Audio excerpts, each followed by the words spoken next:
अष्टविनायक, ये श्री गणेश के 8 रूप है। आइए देखते हैं गणेश जी के इन 8 रूप के बारे में। इस वीडियो में देखेंगे हम तीसरा रूप जो कि है महोदर।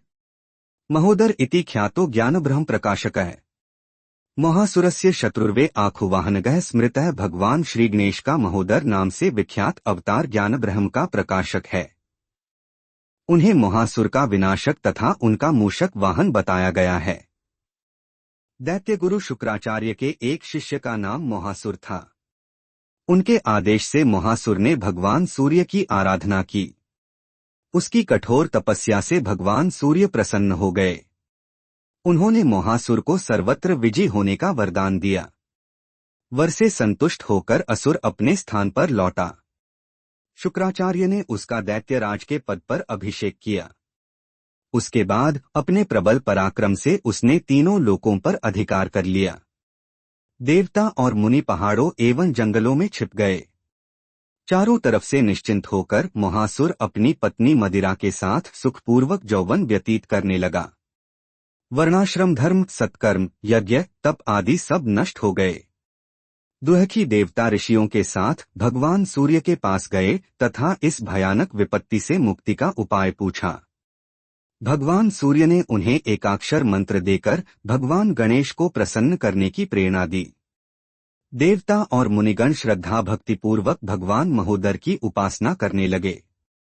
उनकी तपस्या से संतुष्ट होकर भगवान महोदर प्रकट हुए।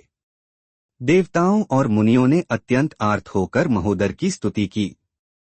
भगवान महोदर ने कहा कि मैं महासुर का वध करूंगा, आप लोग निश्चिंत हो जाएं।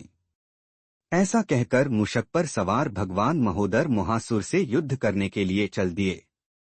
यह समाचार देवर्षि नारद ने महासुर को दिया तथा अनंत पराक्रमी समर्थ महोदर का स्वरूप भी उसे समझाया। दैत्य गुरु शुक्राचार्य ने भी उसे भगवान महोदर की शरण लेने का शुभ परामर्श दिया। उसी समय भगवान महोदर का दूत बनकर भगवान विष्णु महासुर के पास गए। उन्होंने महासुर से कहा, तुम्हें अनंत शक्ति संपन्न भगवान महोदर से मित्रता कर लेनी चाहिए, इसी में तुम्हारा कल्याण है। यदि तुम महोदर की शरण ग्रहण कर देवताओं, मुनियों तथा ब्राह्मणों को धर्मपूर्वक जीवन बिताने में व्यवधान न पैदा करने का वचन दो तो दयामय प्रभु तुम्हें क्षमा कर देंगे। यदि तुम ऐसा नहीं करते हो तो रणभूमि में तुम्हारी रक्षा असंभव है। महासुर का अहंकार नष्ट हो गया। उसने भगवान विष्णु से निवेदन किया, आप परम प्रभु भगवान महोदर को मेरे नगर में लाकर मुझे उनके दुर्लभ दर्शन का अवसर प्रदान करें। भगवान महोदर ने महासुर के नगर में पदार्पण किया।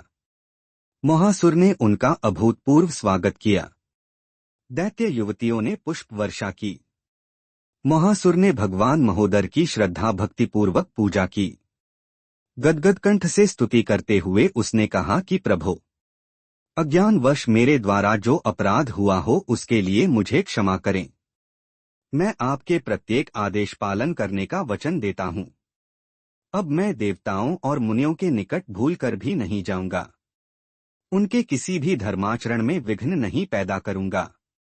सहज कृपालु भगवान महोदर महासुर की दीनता पर प्रसन्न हो गए। उसे अपनी भक्ति प्रदान कर दी। महासुर के शांत होने से देवता, ऋषि, ब्राह्मण तथा धर्मपरायण स्त्री पुरुष सभी सुखी हो गए। देवता और मुनि महाप्रभु महोदर की स्तुति एवं जयकार करने लगे। बाकी के रूप के वीडियो जल्द ही आ रहे हैं। उसे देखने के लिए चैनल को सब्सक्राइब जरूर से कर ले। अगर ये वीडियो अच्छी लगी हो तो लाइक जरूर करें।